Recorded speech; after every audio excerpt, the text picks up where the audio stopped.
Stand by. You're up. All right, welcome to the show, World Soccer Radio on the Sports Byline USA Radio Network. I am Nick Geber, and I'm with you solo today as Danny takes the day off here on another big Premier League day. Surprise, surprise, the league that we all love to watch offers up even more surprises just when we thought it was safe to start prematurely crowning a champion. That's the way it is. I'm Nick Geber. A privilege to be with you as I am each and every weeknight from 9 p.m. Eastern Time, right here on these very same Sports Byline Network stations. So much to get to today, and we are jam-packed with guests. Joining me here in just a few minutes from Fox Sports, the stat man himself, David Mosse, will be joining us, and it is always a pleasure to have David on. His insight is terrific. And then coming up at 20 to the hour, we'll be joined by Kartik Krishnaiyer from World Soccer Talk. We're going to talk a little Manchester City Football Club, and we're also going to talk about David Beckham and his Miami Spice. We're going to chat about that. So much to get to. So what you want to do is find us on Twitter at World Soccer Radio. That's at World Soccer Radio. Or you can call us in studio at 800-878-PLAY. That's 800-878-PLAY. Those are the numbers that you will dial to reach us here. Big hello to our men and women in uniform around the world listening on American Forces. It is wonderful to be with you. Just a reminder, each and every weeknight, 9 p.m. Eastern Time. And, of course, if you're listening on one of the affiliate stations of the Sports Byline Network, great to be with you as well as if you're listening on TuneIn.com or iHeartRadio or watching the show on Watch WSR. It is always a pleasure. And once again, we are the only place you can talk the beautiful game that is a nationally syndicated radio show. You want it? We're here for you Monday through Friday, 9 p.m. Eastern Time. All right, so the big stories today, obviously, West Bromwich Albion, the draw specialists, get a draw against the win specialist, Chelsea. Who's surprised? Not me. If you listened yesterday, you would have known that's the result I had picked. I said a draw. That is what we got. I'm no, great soothsayer. Oh, maybe I am. Coming up tomorrow, we have some huge matches. We're going to talk about those as well. And look at West Ham United, currently sitting in 10th spot in the Premier League. What a turnaround it has been for Sam Allardyce. And maybe that just goes to show you what happens when your ownership does not act prematurely and fire managers just when the road gets a little rocky. However, that's not going to stop us continuing the discussion about Manchester United and what's going wrong there. So I'd love to hear from you. Twitter at World Soccer Radio. That's at World Soccer Radio. You can call us in studio as well.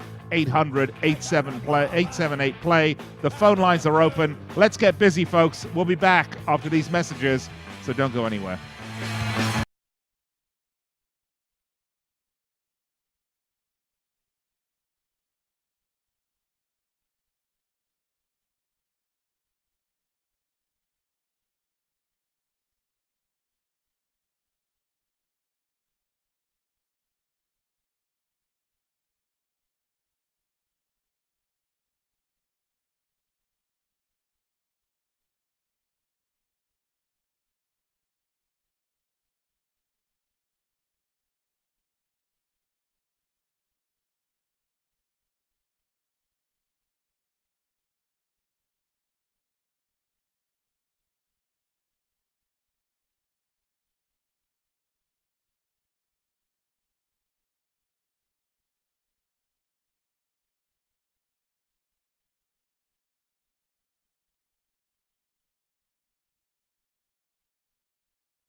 You're into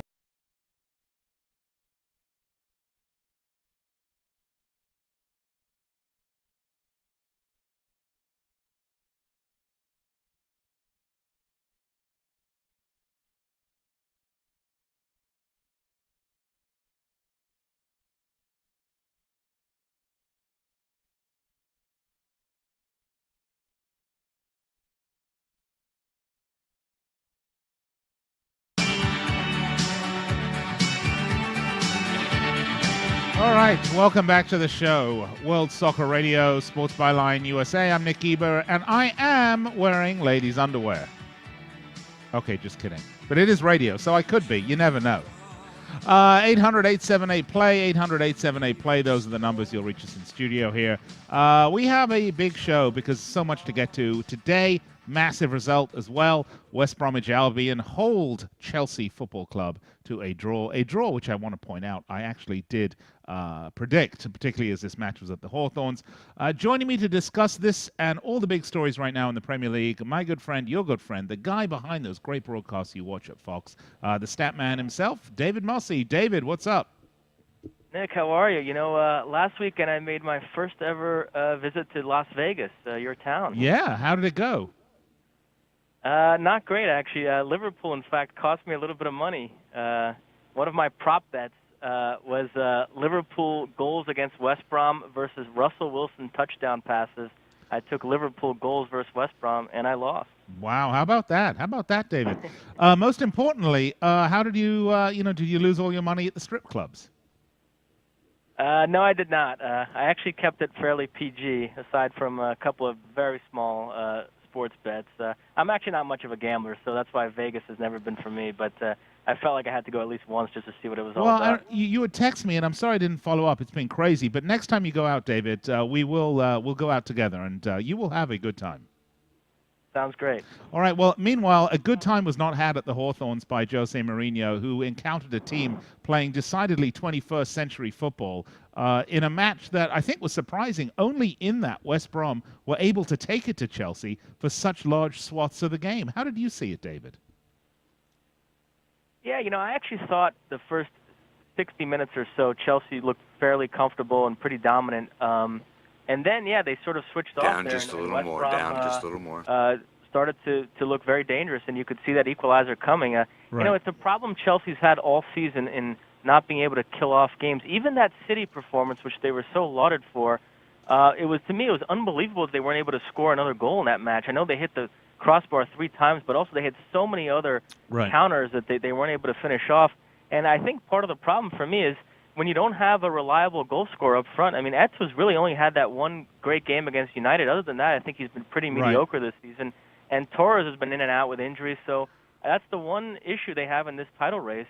Mourinho can do everything else. He can set them up properly tactically and put them in position to win, but he can't put the ball in the back of the net. He needs somebody to step up and do it, so it could be an issue for them. Yeah, I mean, it is a problem when all of your goals are coming from the midfield. I mean, who scored today? Was it Ivanovic again, right? I mean, that is Ivanovic. Yeah. I mean, that's a situation that they have to rectify, David. I mean, if you look at Liverpool, for example, they are scoring goals in bunches only. Man City has scored more goals. Defensively, yes, they're very frail. I mean, they're the frailest of the top teams, and that's why they're in 4th spot and not really challenging for the title. But if you look at Chelsea, everything's good. They just need 1 or 2 really quality goal scorers up there, go-to guys that you can really rely on. Yeah, and that looks good. Too. This title race between these 3 clubs is just going to have so many twists and turns between now and the end of the season. It looked at one point there like City might take command of things, and now they've gone off the boil a little bit, a couple of injuries. And then, you thought in the last couple of days, I was getting a sense that maybe Chelsea would be the team to take control here, but it doesn't happen. I mean, these 3 teams are fairly evenly matched. They're all very, very good teams, but none of them is a great team. And so I think it's going to be a tremendous race right until the end.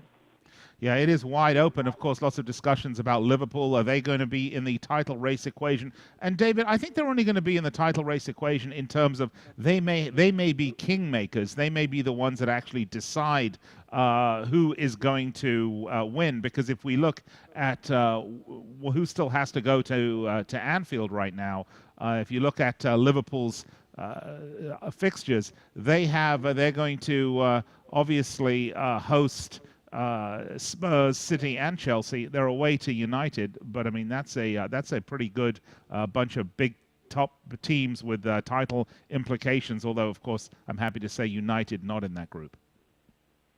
No, yeah, and the one race I think that's going to be fairly anticlimactic is for fourth place, because I agree with you. Liverpool is clearly the fourth best. I mean, they're closer to winning the title at this point than they are to losing that fourth spot in my mind.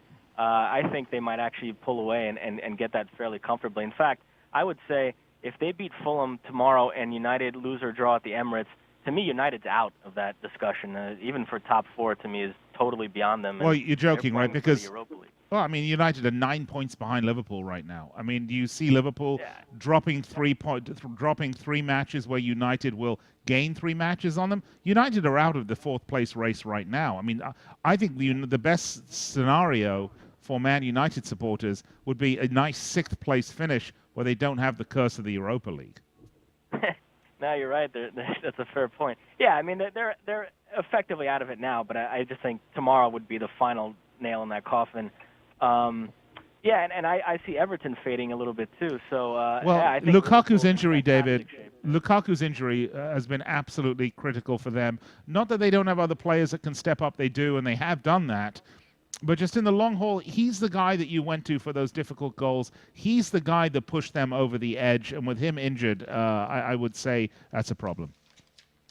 Yeah, you know, and Martinez downplayed only having one reliable striker up front, but we've seen that it is a problem because they didn't play that poorly at White Hart Lane. I mean, they're still doing things right in terms of knocking it around and creating chances, but without having that player up front to finish them, it's a problem. And now they're going to have to get Lassina Traore up and running here. Player they picked up in January. But, yeah, the 800-foot tall player, down. Right? Yeah, he's a big step down from Lukaku. I mean, he's not going to be the difference there. So, I agree with you. That's clearly the issue, and it's really knocked him off course this season. Right. You know, it's interesting, David. Edward Hart has tweeted us at Idaho United. He says, as for Chelsea, they look pretty knackered at the Hawthorns tonight. Did you see any of that fatigue, or did you just think that this was a team that sort of maybe were fought to a standstill defensively by West Brom, who, let's face it, West Brom are the draw specialists in the league? Yeah, no, but I did see some of that. You know, he's got a little bit of a smaller squad to work with here because of some of the players he's unloaded. And these players like Willian and Hazard and Oscar have now started a lot of matches here. And, you know, they're really two-way players who also exert a lot of energy defensively trying to win the ball back. And so you could see at the end of some of these matches, yeah, they do look a little bit tired. And, yeah, and I do think that's a factor, absolutely. We got another tweet here from Andre Koziol. Says, if Liverpool win at Fulham and Swansea and Chelsea lose to Everton or draw, we can be within 1 or 2 points. That's an interesting analysis. Yeah, that's fair. But like I said, I just think Liverpool is far and away the best team out of that group that we've been talking about, battling for that fourth spot. And like you said, the fixture list is pretty favorable to them. So I'd actually, at this point, barring injuries, I'd be very surprised if Liverpool didn't finish in the top 4. Yeah, no, I'm with you. I think that's getting to a point where it is locked up. Of course, like musical chairs, you're going to have one person sitting and a couple of people standing. Everton, Tottenham, United. Those are the guys that are going to lose out here. I mean, I don't know that Everton had a realistic expectation, despite what Martinez said, to get the job of making the Champions League. But Spurs certainly did, and Man United certainly did. So this is going to be a pattern, I think, going forward, David, where we're going to have more than just 4 strong teams in the Premier League. We're going to have 7 teams that could make the Champions League at any one time, by my estimation. No, absolutely. We've talked about this before. This, to me, has just been such a fun season. I mean, you look at what's going on in the bottom half of the table. I mean, you have legitimately an 11-team relegation race right now. So, yeah, there has been this sort of leveling out of the playing field, and to me it's made for a very cool season, absolutely. Yeah, of course, there's no underestimating or understating how enormous things have been at Upton Park with West Ham, with Big Sam justifying his Huge paycheck, by the way, with I think he's the 13th highest paid manager in football. But you have to look at what he's done. You have to look at the fact that right now they're in 10th place. Without Andy Carroll, I would say a pretty interesting turnaround at West Ham United, David. Yeah, and it all started with that 19th century performance at Stamford Bridge. They haven't conceded in 4 matches. Kevin Nolan's been great, and no, you're right. I mean, to shoot up from 18th to 10th like that has been remarkable. But like I said, a couple of bad results, and they could be back down there. Got to be careful. All right, you're listening to World Soccer Radio on the Sports Byline USA Radio Network. I'm Nick Eber, chatting with David Mosse, the Statman himself. Find him on Twitter at Statman Mosse from Fox Sports. We're going to take a break, and we'll be right back with more here on the Sports Byline USA Radio Network.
All right, welcome back to the show.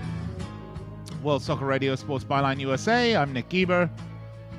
800-878-PLAY, 800-878-PLAY, or find us on Twitter at World Soccer Radio. All right, let's go back to the guest line and rejoin our special guest from Fox Sports, the stat man himself, Mr. David Mosse. David, interestingly enough, that the situation in the Premier League is so fluid, so unpredictable, that the media are really chasing their tails on this one. 3 weeks ago, Man City were essentially the anointed ones. Then it was Chelsea the anointed ones. And before then, Arsenal. In fact, I myself said it was Arsenal's title to lose, and indeed, they did essentially lose it themselves. What's going on here, David? I mean, we have 3 teams, at least at the top, that seem to be fighting themselves to a standstill by dropping points that they should not drop. Is this going to be a pattern, do you think? Yes, like I said, I think there's going to be a lot of twists and turns between now and the end of the season, and injuries are a big X factor. I mean, City was really knocked off its course here by the losses of Agüero, Nasri, and Fernandinho. And I don't know if you saw, but Fernandinho was called up to the Brazil squad today, and I was very happy to see that. I'm a big fan of his, and I think his importance has really been appreciated here in his absence. These couple of matches they've had to play with Demichelis in the midfield. Of course, Javi Garcia's out as well. They've just looked terrible, and so, I mean, they need to get him and Agüero back. Otherwise, they have no chance against Barcelona, I think, in the Champions League. And, they could lose ground here for sure in the title race. So if that's the case, and again, if you're watching this broadcast on our Watch WSR stream, I'm going to put up the current table so everyone can take a look. I mean, rather than any one team sort of starting to run away with it, which typically has been what's happened around February, we are actually having compression at the top of the table, where now only it's only 7 points separate one from four. Liverpool have to play Fulham tomorrow. I mean, I'll put it this way. Logic would say they will beat Fulham, but of course, you can't take anything for granted in the Premier League this year, and potentially close the gap to 4 points. Fascinating stuff, David. Do you think Liverpool have even an outside shot at the title here? I would say so. I think they're in the periphery of the race, but they're in there. Not to belabor this point I brought up last time I was on, but it really would have helped if they could have strengthened themselves a bit in January, and especially at the back, maybe. But they weren't able to do so. So I do think the title is a little bit beyond them this season, but no, just in terms of the amount of points they are back, and like you said, the fixture list they have left. I mean, they absolutely have earned the right to be considered in the race, but they just wouldn't be my pick to win it in the end. By the way, Barney Wilkinson agrees with you. He is at Twitter at Barney J. He says injuries are huge. John Terry out of defense today, and it was his fill-in that missed the ball that leveled the score, and that's a great point. Absolutely, yeah. The Luiz thing is going to be fascinating to watch because he's slated to be a starting center back for Brazil in the World Cup, and I'm not sure how I feel about that. I kind of like him in the midfield a little bit more, and he had to put him back there today with Terry out, and it was his mistake at the back that allowed that West Brom equalizer. So, I'm glad that whoever agrees with me, because to me injuries are going to be an enormous factor here. Well, injuries on the one side, David, and then on the other side, let's further shine a spotlight on the value of strikers. We talk about this a lot, and we can look at wonderful midfield players all we want. But the value of a striker, somebody that is a reliable player that will put the ball into the back of the net, someone with that sort of what they say nose for goal. Those players, David, because of sort of the Spanish influence in football, they are becoming fewer and fewer out there, actually. And the value of them, particularly in the Premier League, is enormous. Liverpool would not be where they are without Suarez, without what I call Suarez and Sturridge. Two players who could do nothing but reliably go out there and score goals. If Man United won the title by bringing in Robin van Persie, a player that reliably scored goals, you can paper over a lot of cracks if you can score a lot of goals. But if you look at Chelsea, that to me is their biggest problem. If you look at Tottenham, that's their biggest problem. If you look at Man City with Agüero out, potentially that's a problem. Is that how you see it, David? Yeah, and it's interesting. Now, Chelsea and Arsenal play with only one striker up top. They play that 4-2-3-1, so that puts even more pressure on Giroud for Arsenal and one of Eto'o or Torres, whoever else is playing. Well, I mean, how much do you think Mourinho would love to have Giroud instead of Eto'o or Torres? Yeah, absolutely. Now, City and Liverpool at least have a pairing. I mean, City have Agüero and Negredo, and Liverpool, of course, have the best pairing in the Premier League in Sturridge and Suarez. So they can at least look at that and say if one of them goes off the boil, the other one might be able to pick up the slack. So those two clubs are actually better positioned in that regard. But, you're so right. I mean, it does come down a lot of times to the hot striker at the end and who's consistently putting the ball in the back of the net. And, like I said, I think that's Chelsea's big failing right now, and the one thing that could prevent them from winning the title this season. All right, well, let's move along to Old Trafford, shall we, where I have been watching Manchester United self-destruct. Yesterday, I came on this show and I said that as much as I like David Moyes, and David, I know you know him as well, a thoroughly likable fellow, a great guy, but I've come to the conclusion that he is out of his depth, David. I've come to the conclusion that David Moyes at Everton was actually sailing a very comfortable ship. He was driving a Ford Escort, certainly not even to the red line. He was maintaining the engine beautifully. He was getting to from point A to point B at the appropriate time of his destination. There was no reason for him to push it. He was never really held to that must-win situation. It's a totally different situation at Manchester United, where he is, I believe, as I said, finally out of his depth. And David, the one thing I will say is that he doesn't have the one facet that makes a truly successful entrepreneur or a truly successful athlete. He doesn't have any gamble in him whatsoever. I 100% agree. And, I feel to a lesser extent the same way about Pellegrini in that it's a different sort of challenge getting lesser clubs to punch above their weight than it is to be in the title race at a big club with that pressure. And I think Moyes has been found out a little bit here that he wasn't suited for that role. And I wonder about Pellegrini here with City. We'll see how that shakes out. But, no, you're right about Moyes. And I do wonder at what point they're going to cut their losses here. I know it's embarrassing. I don't see them doing it after one season, but yep. If he gets off to a bad start next year, I don't know. I know he was Ferguson's handpicked successor, but United is the type of club that could go out and attract a big manager, no problem. So how patient are they going to be with Moyes here if this keeps going down this path? Well, I mean, in some ways, they weren't looking for a big manager, were they? I mean, in some ways, they were looking for a guy that they thought could come in and captain this beautiful ship through what they thought would be calm waters to its destination, a championship winning team. Of course, we're not talking about the championship, although if they keep going the way they are, they may be there. A team that won the Premier League last year, that has won so many of these last Premier League titles, essentially the same team, no real additions other than Juan Mata, no real subtractions other than a little riffraff here and there. The same core of this team. David, come in. All we need you to do is maintain the status quo ante. And, was that in some ways, you think, maybe underestimating the opponents around them? A little arrogance, David? A little arrogance?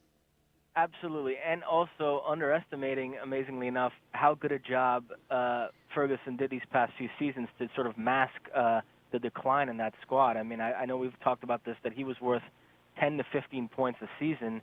And, there was a time here over the past 20 years where had he left and brought in somebody like Moyes, it probably would have been that, just sort of steering the ship along in a fairly seamless transition. But it wasn't the case anymore. I mean, those last couple of seasons there there were some real issues there that he was able to just sort of work around that, a lesser manager was going to have some trouble. And, I think it's really come to fruition.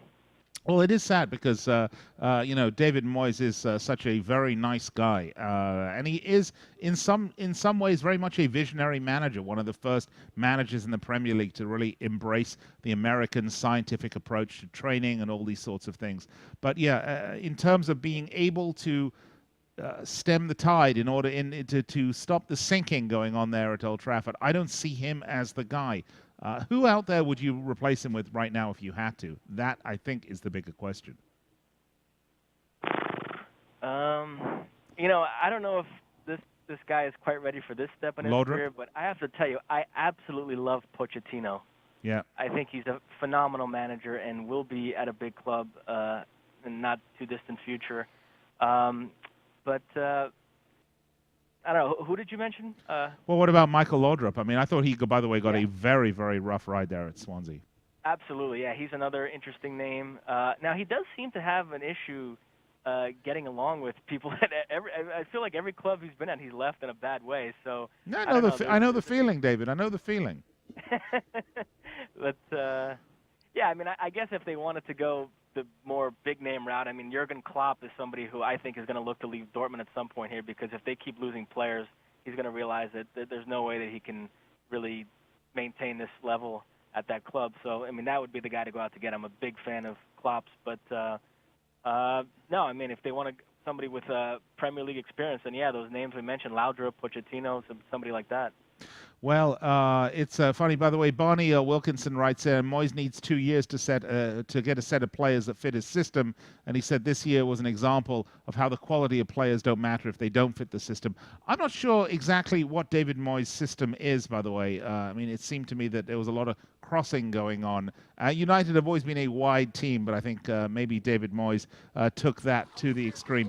All right, David Mosse, always a pleasure. Listen, let's chat again next week and take a look at where things are, because of course we've got some great matches tomorrow, some big ones too, and of course FA Cup again over the weekend. David Mosse, always a pleasure. I was glad to be the one. All right, sound like we lost him already. All right, World Soccer Radio, Sports Byline USA. Nick Geber with you, 800-878-PLAY, 800-878-PLAY. Be right back. All coughs are...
All right, so welcome back to the show, World Soccer Radio, Sports Byline USA. Nick Geber with you. Just a reminder, every weeknight, 9 p.m. Eastern Time, you put me in your book, your iPad, tattoo me on your ass for all I care. Just be sure that you are here, 9 p.m. Eastern Time, for the absolute best sports talk radio, the only place on syndicated radio you can talk the beautiful game, and it's right here on the Sports Byline USA Radio Network. All right, with that shameless plug in place, there is a whole lot we still have to get to today. Let's welcome to the show my next guest, a good friend, a really good guy, certainly one of the up-and-comers in the journalism world, from WorldSoccerTalk.com, Kartik Krishnaiyer. Kartik, can you believe what you're seeing right now in the Premier League? It's an incredibly a tight race at the top and even more tight race at the bottom. And there weren't necessarily the results at the bottom today to create any separation, other than West Ham, actually, from beginning to pull away from the relegation pack. And that's what Big Sam can do. Needed a couple transfer dealings, and they're beginning to move forward as the season progresses. Well, and I mean, look, a couple of weeks ago, the story was all about Andy Carroll and his suspension and the pending lawsuit and, Big Sam, quote, fighting for his life. And here they are, no Andy Carroll. They're was it draw and 2 wins on the bounce? 3 wins. 3 wins. 4 unbeaten. Yeah, four draw against Chelsea and the 3 wins on the trot. Yeah, that's right. The last loss was 3-1 to Newcastle. And in fact, if you look at West Ham, if you look at how they've done up till now, they really only have 3 losses in the last 10 games. They lost to Newcastle, they lost to Arsenal, they lost to Man United. I mean, really, it's not been that bad, has it? So to see them in 10th place, that's probably a reasonable expectation of maybe where they should sit in the table, Kartik. Right, I picked them to finish in the top half before the season and was looking like an idiot for about 6 months or 5 months. So I can say I'm not surprised. What has been interesting to watch is how Sam has gotten back to his fundamental principle, which is very good, tight defending, organized defending. Yep. There were games that were leaking 3-4 goals a game in the Premier League not long ago. They've gotten back to that resolute defending. They brought in some guys that could help them in January, specifically the 2 players from Italy, 2 former national team players in Borriello and Nocerino, have been helpful for them off the bench. I think Nocerino's been particularly good as a late game sub as you try and see out these games. Experienced player who was actually on the Euro 2012 team, played the full 120 against England. It's not bad for him at Milan of late. So Sam is making the right moves, and they're getting through this. Now the problem, the flip side of what happened today, 2-0 against Norwich, is we saw another match where Norwich dominated large portions of the match, created lots of chances, and couldn't finish their chances. This has been a problem from the very first match of the season for Chris Hughton. They spent a lot of money in the summer. They brought in several high-profile players, particularly Van Wolfswinkel and Fair, who were thought to maybe be going to bigger destinations in England, so the likes of Everton or Liverpool. These players really haven't produced for Hughton. They're playing, they're creating chances, they're not finishing them, and Norwich is slipping ever closer to this drop zone, and you have to really wonder what happens next with them, because Hughton also brought in a couple of players on loan in Yovo and Jonas Gutierrez, 2 experienced Premier League players, in January. And on paper, they shouldn't be in this position, but they are. The manager always gets to blame when that happens, but I see the team playing. I don't see a whole lot wrong with how they're set up by Hughton, but maybe they need to change. But you know what, Kartik? Again, I mean, we were talking about this in the previous segment with David Mosse. The problem that Norwich have is really just very, very simple. They don't score enough goals. I mean, they have the fewest goals in the Premier League. Generally, the teams that score... But generally, the teams that score the fewest goals in the Premier League, those are the ones that get relegated, Kartik. Right, and you're right about that, Nick, but the difference between Norwich and those teams typically is that Norwich is creating a bundle of chances. I believe they've hit woodwork more than any other team in the Premier League other than Liverpool this season. I think they have abundance of shots that are off target, too, in most of the games I've watched. I haven't watched the Norwich game this season where they've been dominated in a game, except for that 7-0 against Man City. Yet, they are there. And as David Mosse said in the last segment, those sorts of teams get relegated. That's historical fact. Right. Kartik, let's talk about your team for a moment. Let's talk about Manchester City. I mean, the title race right now is wide open. You're a big City fan, so of course you tend to have that rather depressive view of your own club. But if you can put that aside for a minute, How do you see this race unfolding on the top four? I mean, how do you see this working out? Clearly, Chelsea have the best schedule, but Yes. matches today, drawing what West Brom are a draw specialist team. There's no doubt about that. But one would think that the presumptive champions should be able to score enough goals to put it out of reach, even of West Bromwich Albion. One would think that, but I have to say I don't see a whole lot wrong with Chelsea. I still think they're the favorite. They have the most favorable schedule, as you said. They also have the manager who has shown these sorts of games. They have players. They have the ability to rotate players, which City might have typically, but obviously they don't right now. Right. They're really barefoot now with all the injuries, and then Arsenal don't have that ability. I still think they're the favorites. This was disappointing for them to drop 2 points today, but they're the favorites. Manchester City have some very difficult games remaining at Everton, at Goodison, a place where Manchester City has collected 3 points in the last 11 meetings. 1 win, 10 losses, no draws. 4 points in the last 11. 1 win, 9 losses, 1 draw.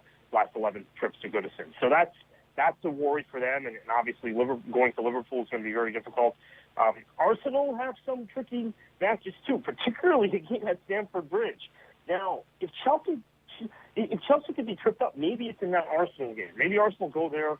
Maybe Wenger gives Jose back the favor. Maybe he puts 10 men behind the ball the way Jose did at the Emirates, because clearly Chelsea made no attempt to play in that game, and the whole trajectory of the Premier League season changed after that match.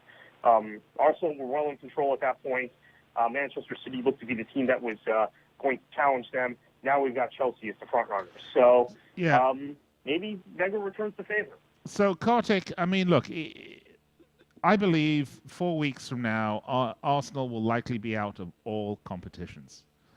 I can't say. My gut feeling is this is their February meltdown. It's happening again, and if that happens, this time around, I'm being brutally honest about managers about whom I like. I have enormous respect for Arsene Wenger. I have enormous respect for David Moyes. I just said on the show that David Moyes is out of his depth. If Arsenal are out of everything in 2 weeks, it's just another Wenger trophy, what we call a top 4 finish for them.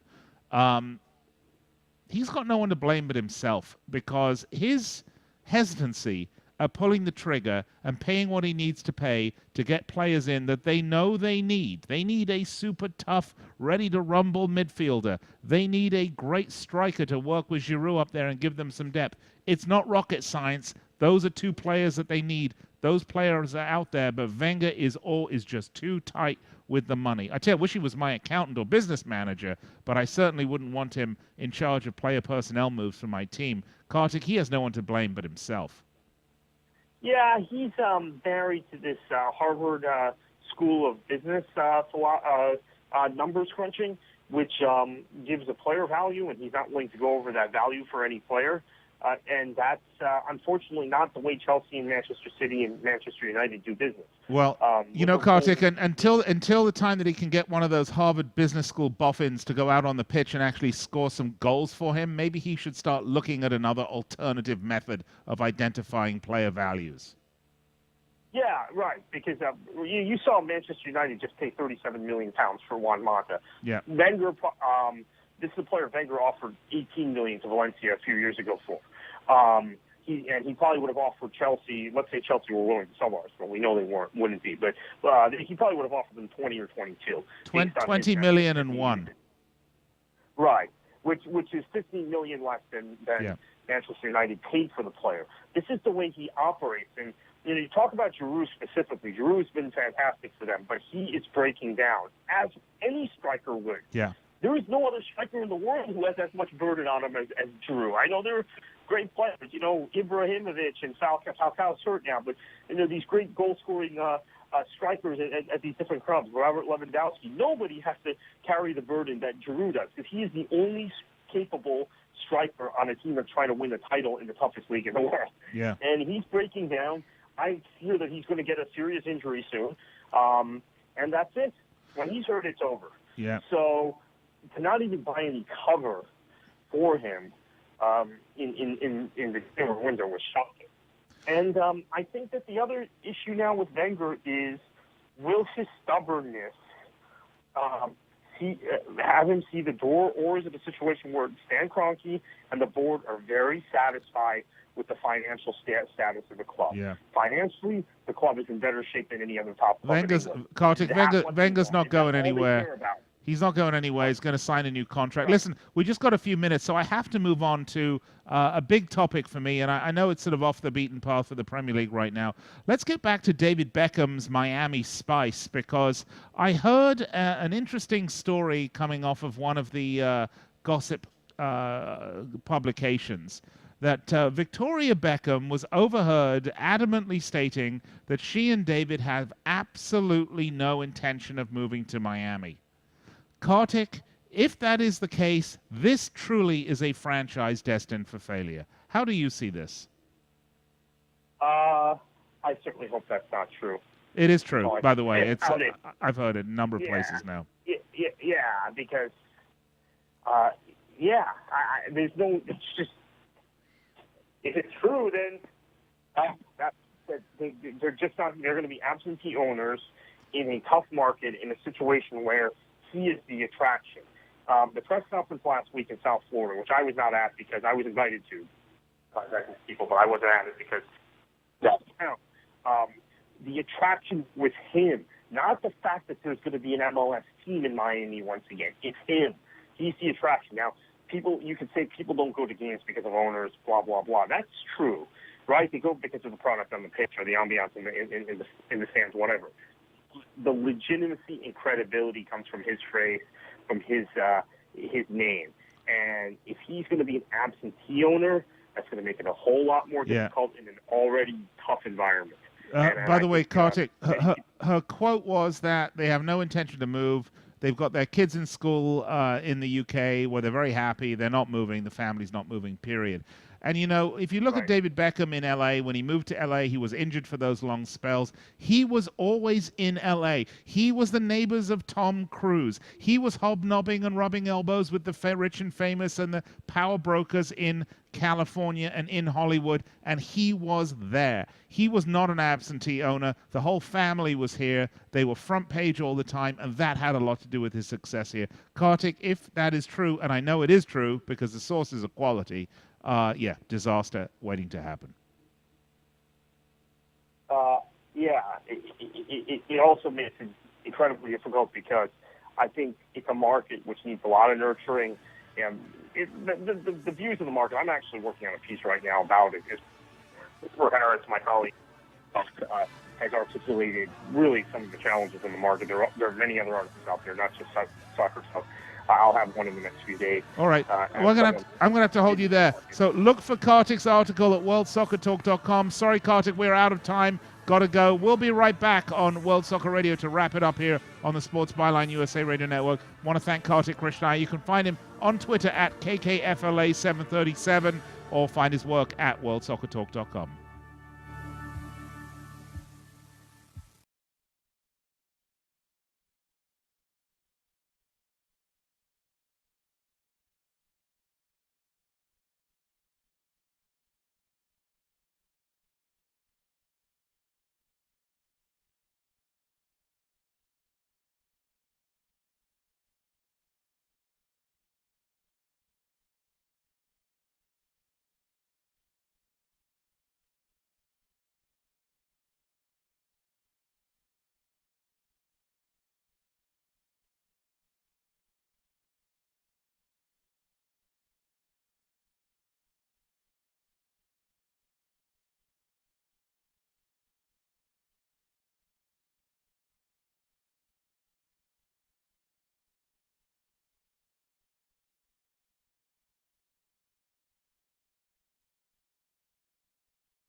All right, welcome back, World Soccer Radio. Want to thank my guests today, David Mosse, the stat man from Fox Sports. You can find David on Twitter at statmanmosse.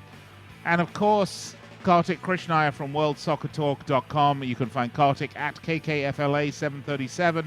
I know that's a mouthful. The easiest way to find him is really just at worldsoccertalk.com. He writes great stuff for them. Big Man City fan, big Miami football guy, big Florida football guy, and Florida politics guy as well, by the way. Really cool guy, so you should get to know both David and Kartik. So tomorrow we've got some massive matches. Didn't really get to my prognostication of tomorrow's matches, but we do have coming up a huge match at the Emirates as Arsenal will take on Man United. Everton hosts Palace, City hosts Sunderland, Newcastle hosts Spurs, Stoke Swansea, and Fulham host Liverpool. Arsenal Man United, folks, that is a very, very big game. It's going to say a lot about Arsenal and even more about Man United. Let's not forget, of course, the City game against Sunderland. So much stuff to do for football tomorrow, so make sure you take the day off work and just plonk yourself down in front of the telly and then have your telly on and your laptop or your tablet on with the NBC Live Extra so you can watch all the games. Anyway, you can find me all the time at World Soccer Radio, or you can find us on Facebook at facebook.com/World Soccer Radio. I'll be back on the air with you tomorrow with Danny Page. We should have another good show because all of our shows, quite frankly, are pure quality. Of that, there is no denying. All right, folks, 9 p.m. Eastern Time tomorrow. That's when I'll be back. You make sure to join me. And most importantly, don't be a numpty. You want to keep your dial right where it is, right here on the Sports Byline USA Radio Network, because coming up, a legend of the game, the Diego Maradona, the Pele of the broadcasting world, coming up next, Mr. Ron Barr, right here on the Sports Byline Network. So you stay with us here, and I'll be back with you tomorrow at 9 p.m. Eastern Time. Cheers, stay safe, and have a great night. Good night.